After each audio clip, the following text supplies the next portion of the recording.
Walaupun dalam pemberitaan firman Tuhan, hal ini tentu saya singgung berulang kali. Hal ini muncul, saudaraku, tema ini muncul di dalam pikiran saya.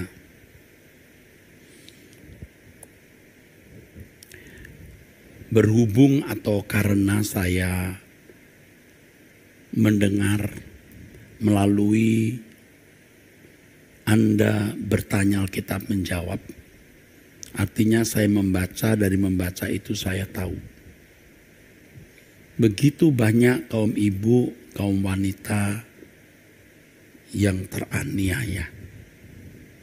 Yang hidup dalam kesulitan, kesukaran, dan ketidaknyamanan. Tidak jarang atau kadang-kadang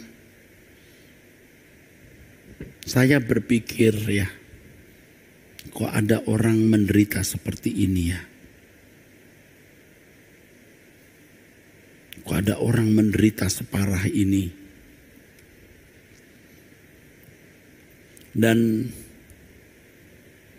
pikiran itu muncul atau timbul karena itu tadi, saudaraku, orang-orang yang menderita, khususnya kaum ibu atau kaum wanita. Jadi pemberitaan firman Tuhan ini dalam kebaktian wanita suara kebenaran Injil Rehobot Arta Gading. Saya memilih tema ini dan saya kira karena melalui Truth ID pendengarnya banyak dari seluruh Indonesia, dari wanita-wanita dan bapak-bapak ya, dan suara pecinta suara kebenaran. Saudara,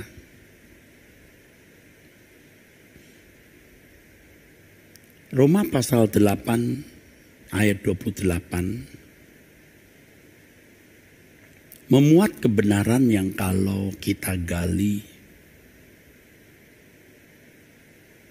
itu seperti sumur atau mata air yang tidak pernah kering.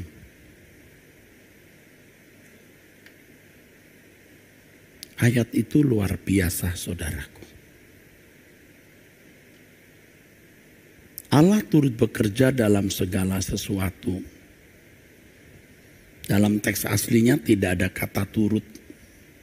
Allah bekerja dalam segala sesuatu, artinya tidak ada sesuatu atau suatu keadaan di mana Allah tidak terlibatnya.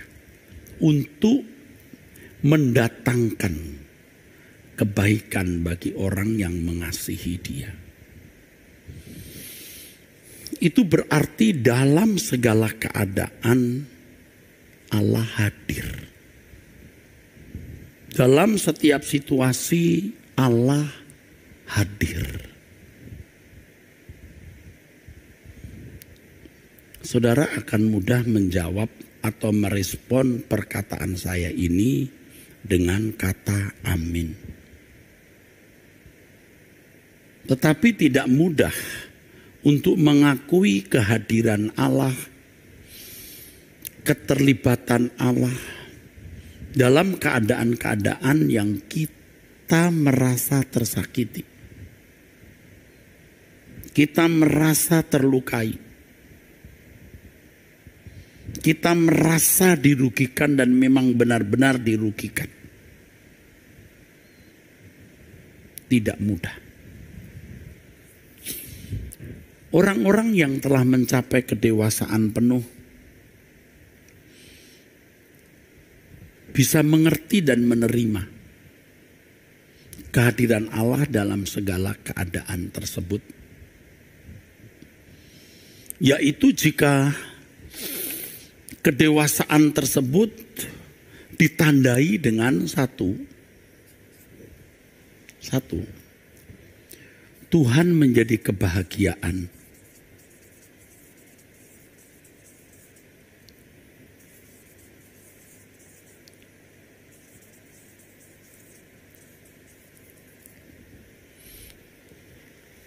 Allah turut bekerja atau Allah bekerja dalam segala sesuatu. Kalimat yang sudah sering kita dengar. Yang artinya dalam segala keadaan Allah hadir. Allah terlibat. Tetapi tidak mudah untuk mengakui dan menerima itu dalam situasi di mana kita tersakiti. Kita dirugikan, kita dilukai. Tidak nyaman ada di situ. Ini kalau bicara begini mudah, saudara. Tapi pada waktu kita kehilangan orang yang kita cintai. Ya. Seperti mimpi di hari siang. Tidak mungkin terjadi. Tapi ternyata terjadi. Waktu dokter mengatakan, Anda kanker stadium akhir. Tidak mungkin. Tapi faktanya. Dan orang tidak menerima kenyataan itu. Suami Anda ternyata sudah punya anak. Dari wanita lain. Tidak mungkin suami saya itu baik setia. Pabrik terbakar. Anak kecelakaan meninggal. Keluarga naik pesawat, pesawatnya jatuh. Orang yang dipercaya ternyata menipu. Dengan sejumlah uang besar. Tak mungkin tapi fakta.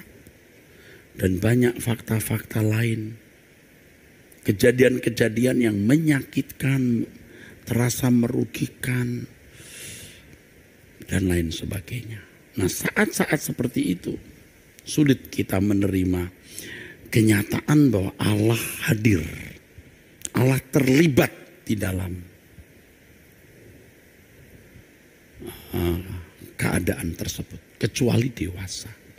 Nah, kedewasaan rohani ditandai dengan Tuhan menjadi kebahagiaan. Tuhan menjadi atau Tuhan sebagai kebahagiaan. Baru bisa.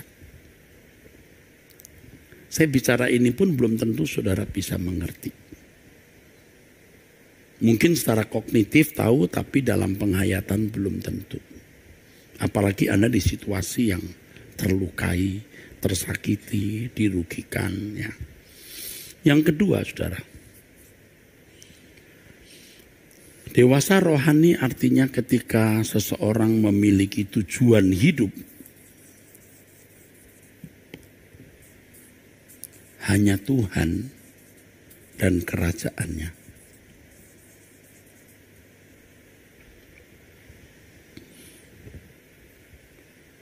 Tiga, karena terkait dengan yang ini langsung saja. Ketika seseorang berusaha mengisi hidupnya dengan berkenan di hadapan Tuhan.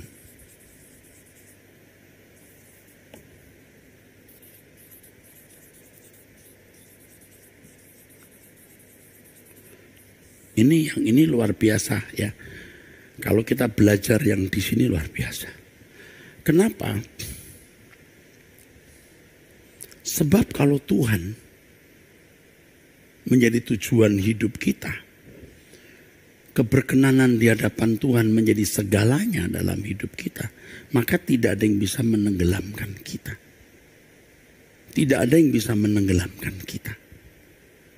Saya teruskan. Orang yang dewasa, orang yang bisa menghayati kefanaan atau kesementaraan hidup.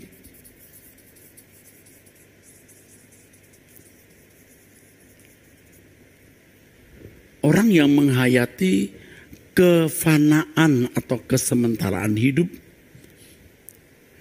dengan fokus atau orientasi hidup pada langit baru, bumi baru.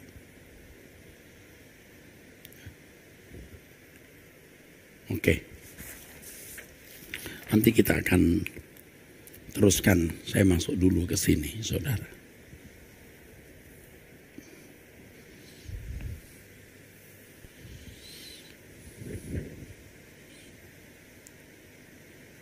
Saudara,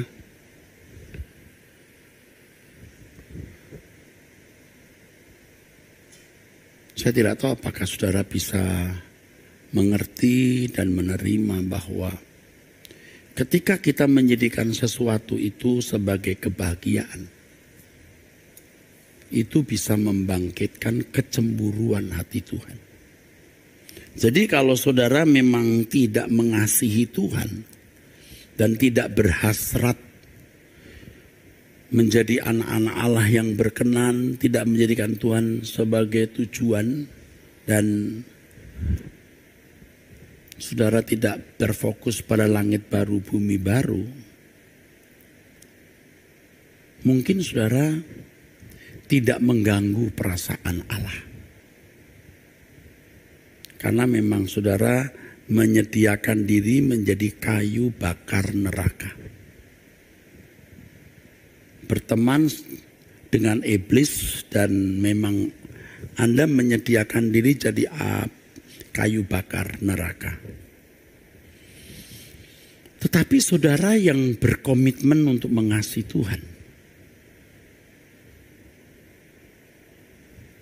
serius mau menjadikan Tuhan sebagai tujuan, Tuhan dan kerajaannya menjadi tujuan, ya saudaraku. Bersedia mau menjadi orang yang berkenan di hadapan Allah dan mau berorientasi kepada kerajaan surga, artinya memang calon penghuni kerajaan surga. Yang di dalam kaitannya dengan Yesus, kita adalah mempelai Tuhan. Maka itu akan membangkitkan atau menimbulkan kecemburuan di hati Allah. Bangsa-bangsa di Kanaan dengan sejumlah dewa-dewa mereka, dewa mereka, tidak mengganggu perasaan Allah. Ini di zaman Perjanjian Lama. Tetapi kalau sudah menyangkut bangsa Israel, nah itu membangkitkan murka Tuhan. Anda perhatikan tidak kemarahan Tuhan terhadap bangsa-bangsa lain? Anda cari pada umumnya apa? Kejahatan mereka. Kejahatan mereka. Tapi bukan pola penyembahan mereka. Karena memang mereka bukan umat Allah. Tetapi kalau bangsa Israel, bukan hanya perbuatan, lebih banyak yang kita lihat di dalam Alkitab Perjanjian Lama adalah ketika mereka memiliki dewa-dewa. Sebab penyembahan kepada berhala pasti bertalian dengan perilaku. Pasti bertalian dengan kualitas moral. Kalau bangsa Israel tetap menyembah Elohim Yahweh, berarti mereka masih terikat dengan Taurat, maka perilaku mereka baik berdasarkan Taurat itu, saudaraku. Tapi kalau mereka mulai menyembah dewa-dewa lain, dewa-dewa asing, pasti Taurat juga terabaikan dan perilaku mereka jadi menjadi jahat. Hukum pertama, kedua sudah jelas. Jangan ada padamu Allah lain di hadapanku. Ya, jangan membuat patung pahatan. Ya. Dan itu membangkitkan kecemburuan hati Allah. Orang-orang seperti saya ini yang mulutnya besar.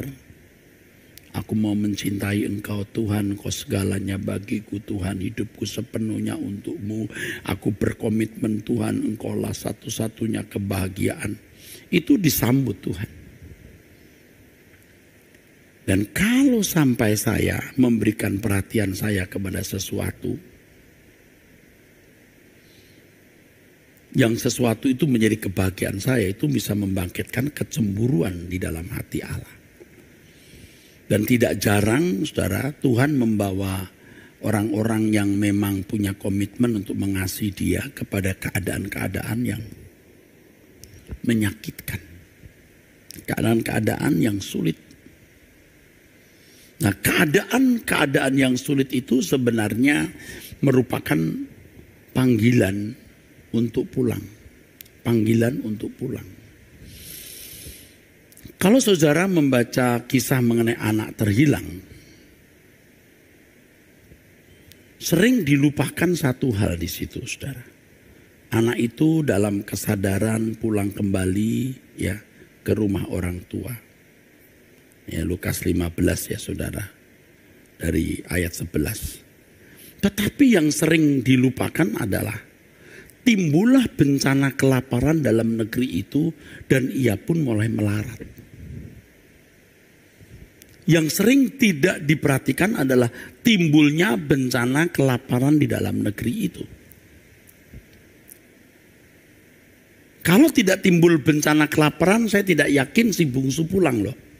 Ini saya tidak mengada-ada, faktanya memang di Lukas 15 ayat 14 mengatakan itu. Jadi keadaan itu yang membuat ia melarat, ia harus kembali ke orang tuanya. Tentu setelah bekerja, lalu ternyata majikan di negeri itu tentu tidak sebaik orang tuanya. Ya. Sampai dia makan makanan babi. Kalau jadi babysitter lumayan, ini babysitter.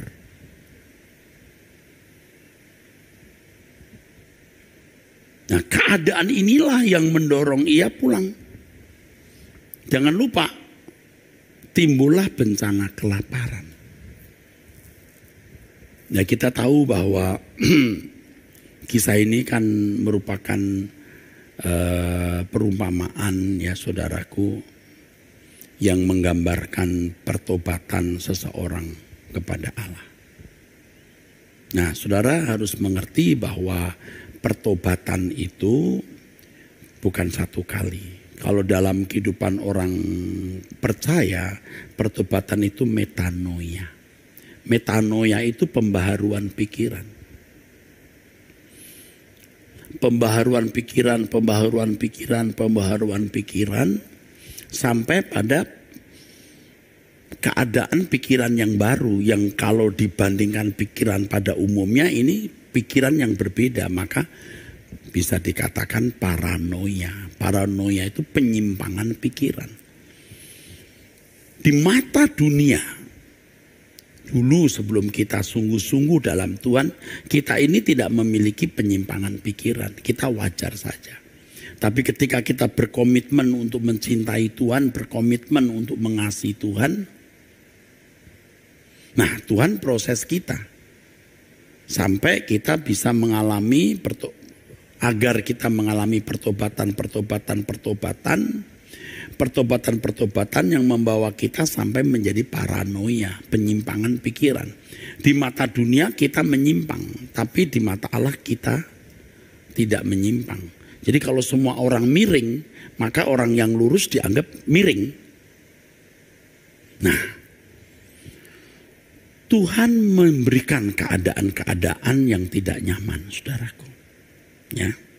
Sekali lagi saya katakan bahwa orang-orang yang mengasihi Tuhan dan memiliki komitmen itu orang-orang di proses Tuhan dengan keadaan-keadaan yang tidak nyaman. Nah, bagaimana dengan orang-orang yang mungkin menurut kita kayaknya dia tidak mengasihi Tuhan loh.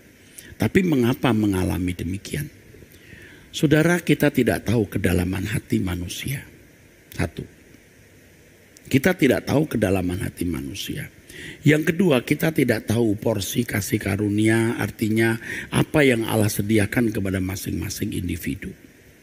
Tetapi yang pasti bahwa orang yang dibawa Tuhan, ini dalam konteks Kristen. Saya tidak bicara untuk orang-orang di luar Kristen. Dalam konteks Kristen, orang-orang yang dikasih Tuhan itu seperti di dalam Ibrani pasal yang ke-12, ayat yang ke-5, 6, dan 7, yang kukasihi itu, yang dikasih Allah itu dihajar. Seperti firman Tuhan katakan, yang kukasihi kuhajar. Nah, bangsa Israel itu kalau menimbulkan kecemburuan hati Tuhan, Tuhan hajar, saudaraku. Nah, kalau dalam kehidupan Kristen nanti ada lagi satu penjelasan yang, nah itu luar biasa, saudara. Kalau tadi saya bicara soal kecemburuan Tuhan, bisa membangkitkan hajaran Tuhan. Kalau dalam kehidupan orang Kristen, Tuhan mau mengangkat, ya. Kalau ini ada batu-batu dosa, virus, ya. Kita sampai di sini, ini kelihatan bagus, jernih, ya saudara. Ini bagaimana bisa timbul keluar ini, saudaraku? Bagaimana ini bisa timbul keluar? Ya, banyak. Itu Tuhan pasti harus mengadakan suatu keadaan yang membongkar atau mengobrak-abrik ini, saudara. Jadi kalau dikatakan Allah bekerja dalam segala hal mendatangkan kebaikan, berarti Allah membutuhkan keadaan-keadaan tertentu untuk memberi kebaikan. Dan kebaikan itu jangan lupa serupa dengan Yesus. Serupa dengan Yesus. Serupa dengan Yesus itu bukan hal yang sederhana dan mudah. Ini hal yang luar biasa. Nah, kita tidak tahu seberapa banyak sampah-sampah di dalam kedalaman batin kita. Makanya betapa berharganya waktu yang Tuhan berikan kepada kita itu. Nah, kalau saudara saya ajar kebenaran ini, yuk menjadikan Tuhan kebahagiaan. Jadi keadaan apapun tidak membuat kita limbung. Tuhan menjadi kebahagiaan. Tujuan hidup kita Tuhan dan kerajaannya, apapun yang terjadi. Yang penting Tuhan dan kerajaannya. Kalau misalnya saudara, ibu-ibu kehilangan suami, suami tidak setia, ya sudah. Tujuanku bukan suami, tujuanku Tuhan dan kerajaannya. Dan apapun yang terjadi, aku hanya mau berkenan kepada Tuhan. Sebab aku di dunia ini sementara, tujuanku adalah langit baru, bumi baru. Nah, barulah kita bisa menerima keadaan. Jadi kalau sampai Alkitab berkata, mengucap syukur dalam segala hal, itu bukan untuk orang Kristen yang ecek-ecek gitu ya saudara. Itu untuk orang Kristen yang dewasa. Ucapkan syukur dalam segala perkara. Harus jujur diakui waktu kita masih muda atau belum dewasa rohani seperti hari ini, kita berkata terima kasih Tuhan untuk persoalan yang berat ini atau untuk keadaan ini. Tapi kita mengatakannya tanpa pengertian secara tepat, secara benar. Ya karena Alkitab berkata ucapkan syukur dalam segala hal. Jadi terima kasih Tuhan untuk keadaan ini. Kita sakit tapi kita terima kasih saja. Tanpa pengertian. Tapi Tuhan dalam kesabarannya ya menerima, menyambut ucapan syukur itu. Walaupun ya tentu saja kita ada munafiknya dalam kebodohan saudara. Tetapi setelah kita bertumbuh dewasa dan mengerti kebenaran baru. Ketika kita berkata terima kasih Tuhan untuk keadaan ini. Karena kita tahu bahwa hal ini benar-benar mendatangkan kebaikan. Dan seiring dengan berjalannya waktu, kita tahu mengapa aku mengalami ini. Bagian mana yang dididik, yang dibidik Tuhan melalui persoalan ini, melalui pergumulan ini. Kita tahu. Kalau dulu kan kita tidak tahu mengapa ya motorku hilang ya. Ya tapi terima kasihlah Tuhan gitu. Tapi sekarang seiring dengan perjalanan waktu, ketika Tuhan mengizinkan kita mengalami sesuatu hal, karena tidak ada sesuatu yang terjadi tanpa keterlibatan Allah di dalamnya, sekarang kita tahu dan harus tahu. Kalau tidak tahu kita tanyakan, mengapa aku mengalami hal ini? Mengapa aku mengalami hal ini? Nah di sini kita baru mengerti apa artinya cakap menghadapi hidup. Ya saudara, kita cakap menghadapi hidup. Roma 8 yang tadi saya kemukakan mungkin harus dibaca dulu supaya saudara bisa diingatkan kembali dan melihat semua konteks di sini. Ya, saya bisa mengerti kalau ada ibu-ibu atau saudara-saudara yang mendengar khotbah ini pun masih juga tidak mengerti atau paling tidak menerima. Tetapi kalau saudara mau diubahkan Tuhan dan rendah hati, saudara bisa mengerti nanti. Sekarang saudara dengar baik-baik lalu saudara ikuti ya. Nih kita baca ya. Kita tahu sekarang bahwa Allah, kata turut saya buang saja ya, Allah bekerja dalam segala sesuatu untuk mendatangkan kebaikan bagi mereka yang mengasihi Dia, yaitu bagi mereka yang terpanggil sesuai dengan rencana Allah. Jadi kalau seseorang memang tidak mengasihi Tuhan, tidak berniat untuk menjadi berkenan di hadapan Allah, memang tidak berniat masuk surga, ya maaf, Anda jangan dengarkan khotbah ini. Anda tidak masuk di sini. Karena Allah bekerja dalam segala hal ini hanya untuk mereka yang mengasihi Allah.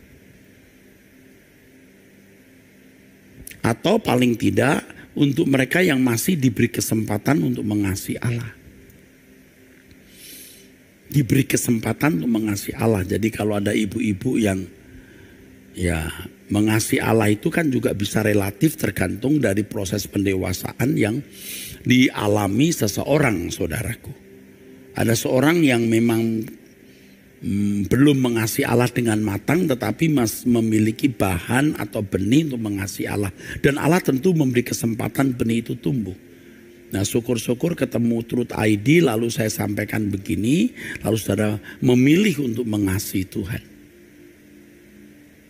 Dan tidak berlebihan kalau saudara sekarang dalam situasi yang tidak nyaman, saudara orang yang dipilih Tuhan untuk menjadi kekasihnya. Dan benih itu pasti ada dalam diri saudara. Kecuali ketika saudara sudah mendapat kesempatan untuk mengembangkan benih itu, saudara tidak mengembangkannya. Anda binasa. Dan Tuhan tidak salah karena Allah sudah memberi kesempatan. Nah, kalau saudara belum diberi kesempatan, ya Tuhan tidak akan memperlakukan Anda seperti orang yang sudah diberi kesempatan. Sebab semua orang yang dipilihnya dari semula. Jadi memang tidak semua orang diberi kesempatan. Mereka juga ditentukannya dari semula. Yang ditentukan bukan manusianya tetapi standarnya. Ya, untuk serupa dengan gambaran anaknya. Jadi apa yang terjadi itu bukan sesuatu yang tidak bermakna. Bukan meaningless tapi meaningful. Ada divine purpose. Ada maksud tujuan ilahi. Ada. Mereka juga, semua orang yang dipilihnya dari semula, tidak semua orang dipilih. Ini sebab proyek yang luar biasa, proyek surgawi. Jadi tidak semua orang diberi kesempatan untuk menjadi kekasih Allah. Tidak semua orang diberi kesempatan untuk menjadi mempelai Tuhan. Dan orang yang diberi kesempatan itu digarap, ya pasti ada benih untuk dikembangkan untuk mengasihi Allah. Dan kalau orang sudah diberi kesempatan untuk mengasihi Allah, ya dan dia tidak memenuhinya, ya Allah tidak salah, Tuhan tidak salah. Kalau kemudian menghukum orang ini atau menyamakan dengan orang yang tidak mengenal Allah. Dan saudara yang sudah memiliki benih, yang belum diberi kesempatan Tuhan bertumbuh, Anda tentu tidak diperlakukan sama seperti mereka yang sudah diberi kesempatan. Jadi kalau Tuhan memberi kesempatan hari ini, jangan sia-siakan. Dan ini memang terkait dengan waktu hidup kita. Jadi kalau umur saudara sekarang sudah mulai di atas 50 tahun, kesempatan saudara sedikit untuk menumbuhkan ini. Untuk mencapai standar serupa dengan gambaran anaknya. Ya. Untuk serupa dengan gambaran anaknya, sampah-sampah ini harus diangkat. Dan untuk mengangkat sampah ini harus ada pengalaman hidup, ada peristiwa hidup. Karena Allah bekerja dalam segala hal. Allah bekerja dalam segala hal. Allah menggunakan Kalau saya katakan Allah membutuhkan, bisa juga. Allah membutuhkan, Allah menggunakan pengalaman peristiwa hidup itu untuk mengangkat ke sampah-sampah dosa di dalam diri kita. Supaya kebahagiaan kita itu membangkitkan kecemburuan di hati Tuhan. Oke, nanti saya jelaskan lagi soal kecemburuannya terkait dengan ini. Dan mereka yang ditentukannya dari semula, maksud saya ditentukan untuk serupa dengan gambaran anaknya, supaya Yesus anaknya itu menjadi yang sulung di antara banyak saudara. Sulung. Dia memulai, dia jadi pionir dan kita bisa mengikutinya, saudara. Dan kalau kita lihat perjalanan hidup Tuhan Yesus, ia belajar dari apa yang dideritanya. Ibrani 5 ayat 7 sampai 9. Sampai mati di kayu salib baru lulus. Jadi tidak ada cara mudah, shortcut untuk menjadi serupa dengan Kristus yang merupakan standar yang ditentukan oleh Allah. Dipilih manusianya bukan secara individu tapi kelompok. Orang-orang yang diberi kesempatan untuk mengasihi Allah. Ditentukan standarnya serupa dengan gambaran anaknya itu. Dan mereka yang ditentukan dari semula itu dipanggilnya. Pasti Allah memanggilnya dengan segala peristiwa. Entah penginjilan, entah penginjilan secara massal, entah secara pribadi. Pasti atau lewat peristiwa-peristiwa hidup. Dan mereka yang dipanggilnya itu mereka juga dibenarkannya. Maksudnya jika mereka mengikuti prosedur proses yang Allah sediakan tersebut, melalui segala hal Allah bekerja supaya serupa, dan mereka yang dibenarkannya itu juga dimuliakannya. Tadi saya sudah mengatakan bahwa ayat ini tidak bisa dimengerti oleh sebagian besar orang. Walaupun ayat ini menjadi ayat favorit bagi banyak orang Kristen. Tapi tidak bisa dimengerti oleh orang-orang Kristen yang tidak sungguh-sungguh. Malah tadi saya mengatakan kalau engkau tidak berniat mengasihi Tuhan ya tidak usah dengar. Karena ini bukan untuk saudara.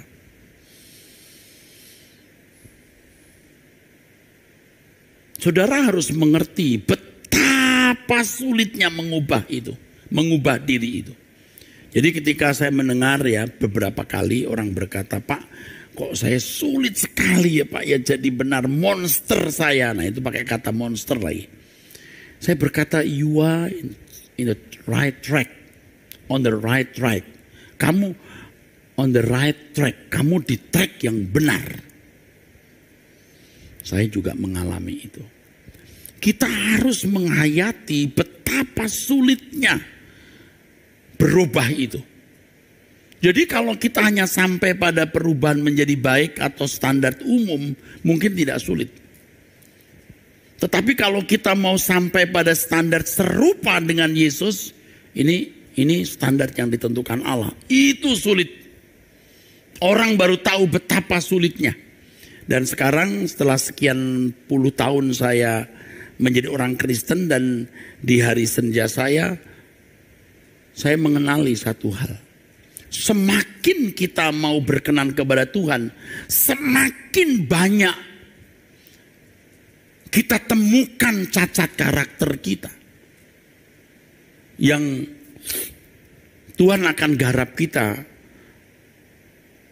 ya melalui segala peristiwa hidup yang terjadi, yang sering saya istilahkan sebagai untuk menyelesaikannya dengan baik, finishing well.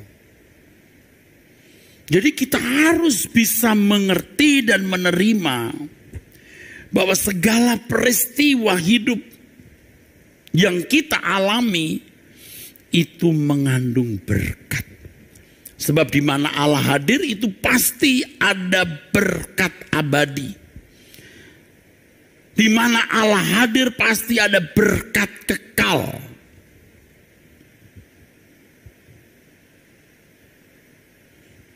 Dan berkat kekal itu ya tidak bisa tidak. Ini tadi serupa dengan Yesus.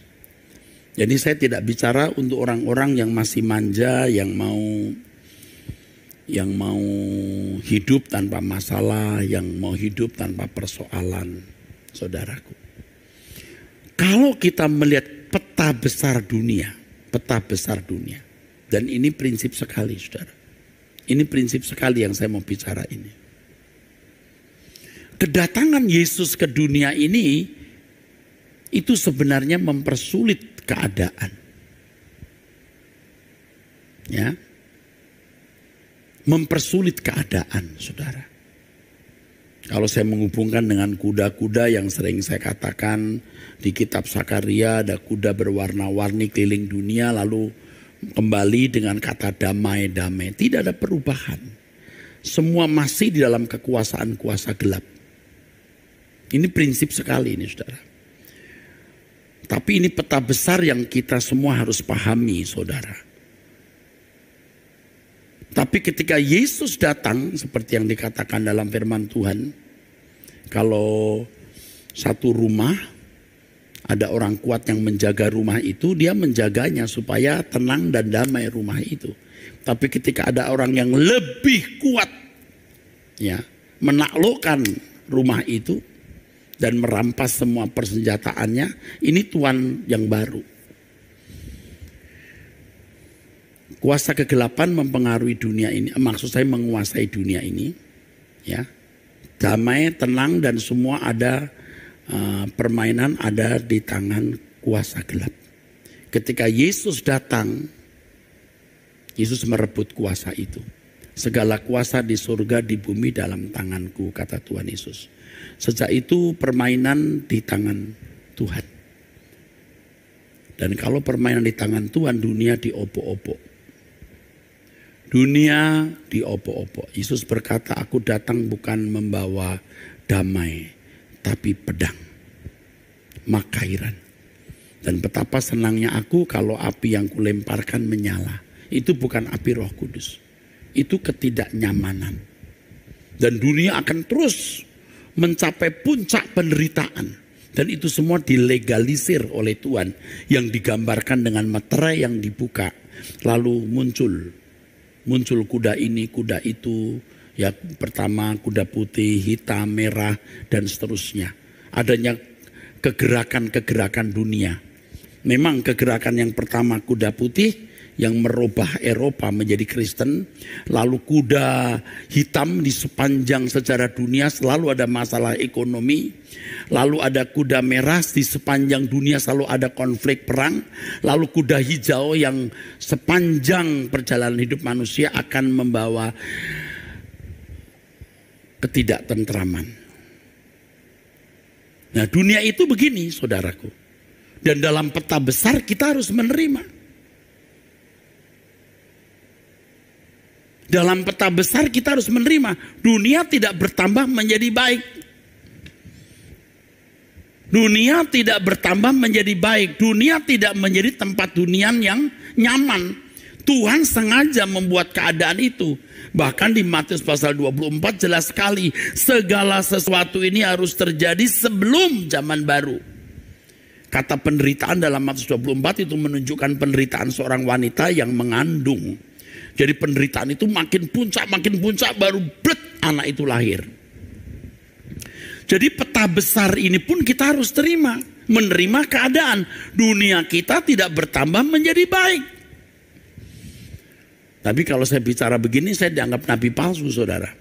Sebab yang diterima jemaat pada umumnya adalah doa supaya dunia damai. Doa supaya Tuhan memberikan, kalau dulu transformasi sosial, ekonomi, dunia membaik dan seterusnya. Kalau saya jujur boleh bicara, itu nabi palsu. Dunia tidak bertambah menjadi baik. Kita harus menerima keadaan ini. Ini peta besarnya, saudara. Dan ini sulit diterima.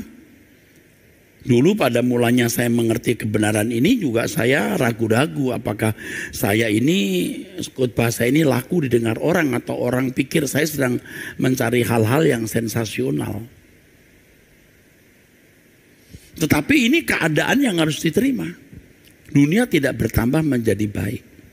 Kalau saya lihat cucu saya sekarang, saya tidak tahu bagaimana 20 tahun ke depan, 30 tahun ke depan. Mengerikan saudaraku, ini peta besar. Nah, peta kecil hidup kita masing-masing ini, karena berkejar-kejaran dengan waktu umur kita, saudara, bagaimana Tuhan mau memurnikan kita menjadi bejana yang bersih, maka ada proyek besar yang Tuhan kerjakan dalam hidup kita pribadi ini, yaitu kejadian-kejadian yang mengejutkan yang Tuhan izinkan kita alami untuk membongkar ini. Ajaibnya banyak orang Kristen tidak mengalami ini, saudara. Lalu mereka nyaman-nyaman saja. Ya, nyaman-nyaman saja. Ya, saya tidak mengatakan saya sudah sempurna, tapi kalau sampah-sampah dosa kita ini makin bersih, saudara, kita akan lebih efektif untuk menjadi alat dalam tangan Tuhan menolong orang lain. Tapi kalau kita masih sibuk dengan urusan-urusan kita sendiri, maka kita masih pada taraf penderitaan yang kita alami, atau kesulitan yang kita alami, atau keadaan nyaman yang kita alami, sampai pada proses pembersihan diri.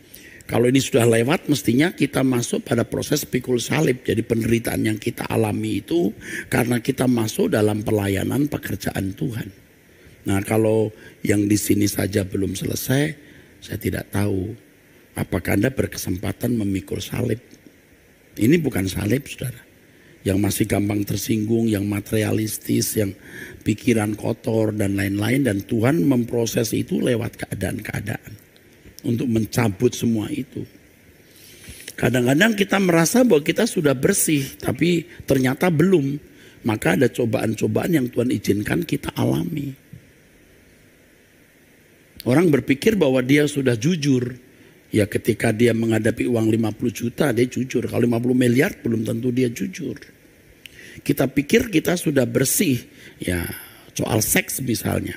Ya, kamu hanya menghadapi wanita cantik tapi masih punya suami. Gimana kalau wanita cantik tidak punya suami, kaya lagi. Nah, terus sampai kita bersih. Kalau sudah bersih baru kita akan menjadi saluran Tuhan untuk menolong mereka yang sedang membenahi diri. Oleh sebab itu kepada para aktivis wanita yang mestinya harus sudah melewati tahap-tahap itu. Masih gampang tersinggung, masih mata duitan, masih materialistis. Ya tidak bisa, saudara. Makanya kalau Tuhan memberikan kepada kita paket kilat dengan masalah-masalah berat yang kita alami, ya kita harus bersyukur melalui itu Tuhan sedang menyempurnakan kita. Dan bersyukur kepada orang-orang muda yang hari ini saat ini mendengar firman Tuhan yang saya sampaikan. Menerima keadaan. Tidak ada sesuatu kejadian atau keadaan di mana tidak dihadiri oleh Allah. Dan di mana Allah hadir pasti ada berkat. Dan berkatnya itu berkat kekal.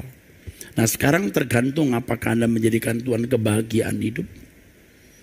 Kalau Anda menjadikan Tuhan kebahagiaan hidup, masalah itu tidak akan membuat Anda tenggelam. Tidak akan limbung. Ya. Anda bukan orang yang menimbulkan kecemburuan di hati Tuhan. Apakah Anda menjadikan Tuhan sebagai tujuan dan kerajaannya? Apakah Anda betul-betul berusaha berkenan kepada Allah? Dan yang keempat, apakah betul-betul kita menjadikan langit baru, bumi baru sebagai tujuan? Baru kita bisa menerima keadaan. Segala keadaan maksud saya. Dan keadaan itu membuahkan pengudusan, membuahkan kedewasaan rohani yang matang, kedewasaan rohani yang permanen, keserupaan dengan Yesus. Baru kita bisa pikul salib. Artinya kita baru bisa menderita demi pekerjaan Tuhan. Dan akhirnya kita layak dimuliakan dengan Tuhan.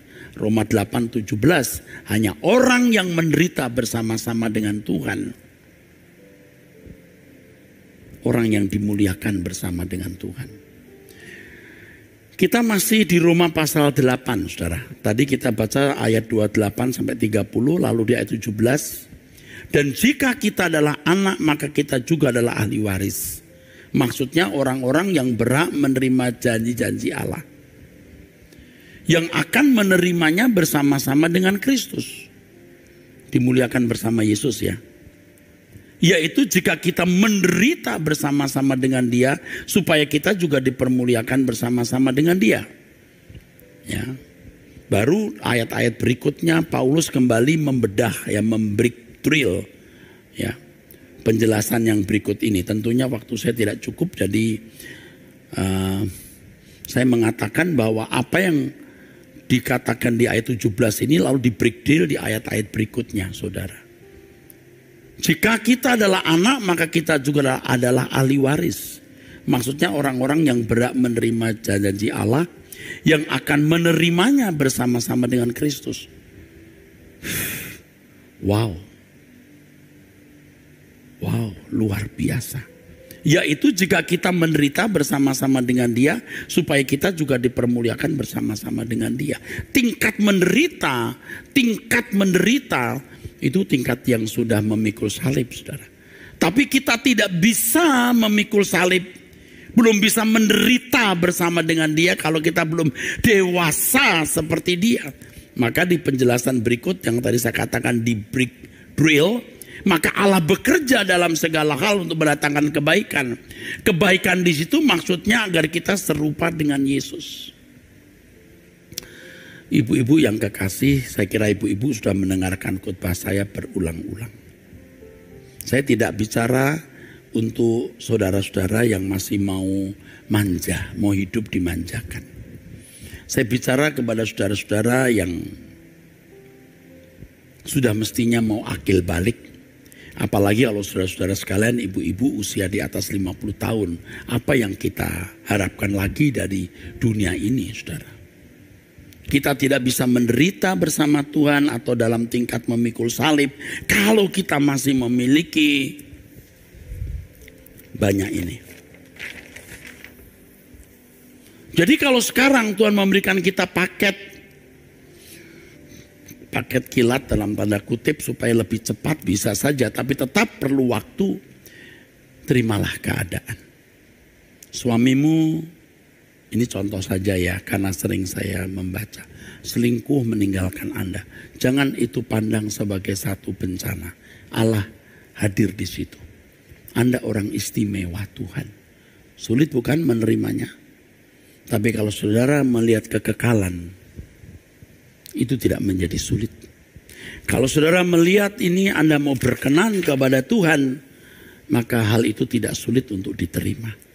Engkau kehilangan orang yang kau cintai, yang kau harapkan akan membahagiakan, mungkin itu anak gadismu yang cantik, kecelakaan, terhilang. Tuhan kebahagiaanmu. Jangan memberhalakan seseorang sehingga Tuhan cemburu. Ya, saudaraku. Mungkin kau bangkrut hari ini, ekonomimu berantakan. Tujuan hidupmu Tuhan dan kerajaannya. Engkau terima keadaan itu. Dan semua ini pasti akan terkait, saudaraku. Akhir kata, saudaraku, hanya orang yang patah hati dengan dunia yang bisa menerima keadaan dengan sikap penerimaan yang benar. Orang yang belum patah hati dengan dunia, orang yang masih mengharapkan dunia membahagiakan, tidak mungkin bisa menerima keadaan. Maksud saya menerima keadaan yang menurut dia tidak nyaman. Yang menurut dia itu tidak membuat dia bahagia, saudaraku. Jadi berbahagialah saudara yang mengalami patah hati dengan dunia ini. Ada pernah satu pertanyaan yang muncul di hati saya, dan itu juga sebenarnya sebuah keluhan, saudara. Mengapa orang-orang dekat saya kok punya masalah? Kenapa saya belum bisa atau tidak bisa menolong? Dulu saya tidak bisa menjawab itu.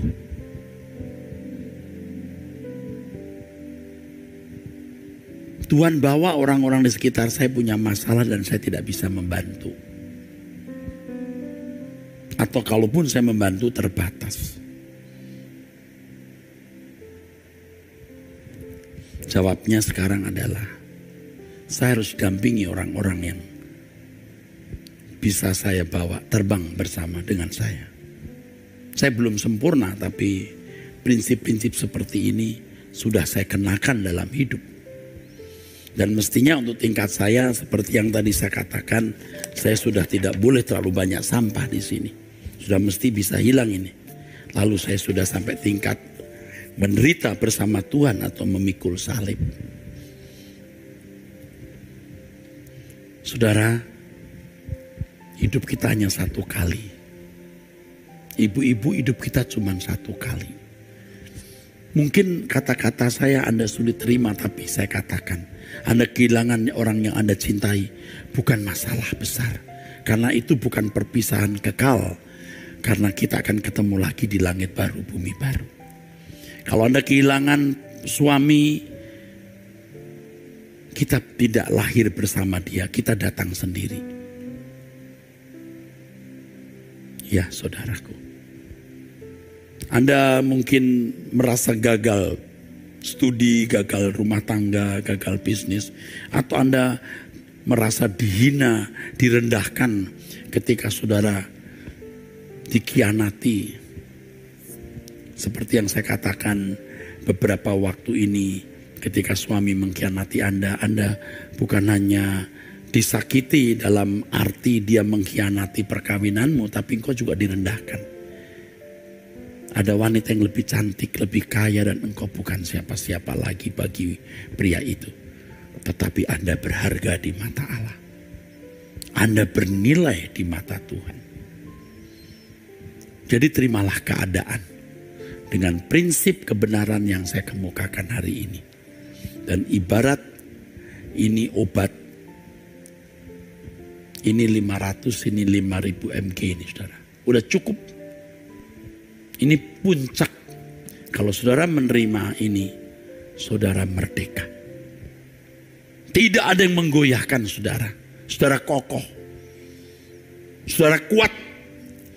Dan suatu hari kalau kita pulang ke surga, saudara boleh berterima kasih pasti kepada Tuhan.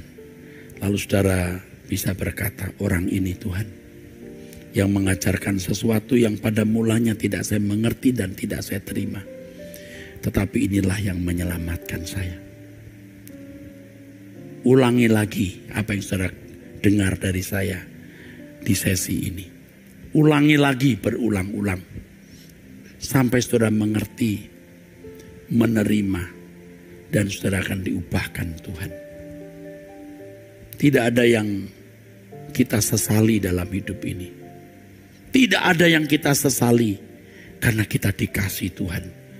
Apapun pengalaman pahit yang telah kita lalui dan sedang kita jalani sekarang, tidak ada yang kita sesali karena kita dikasih Tuhan.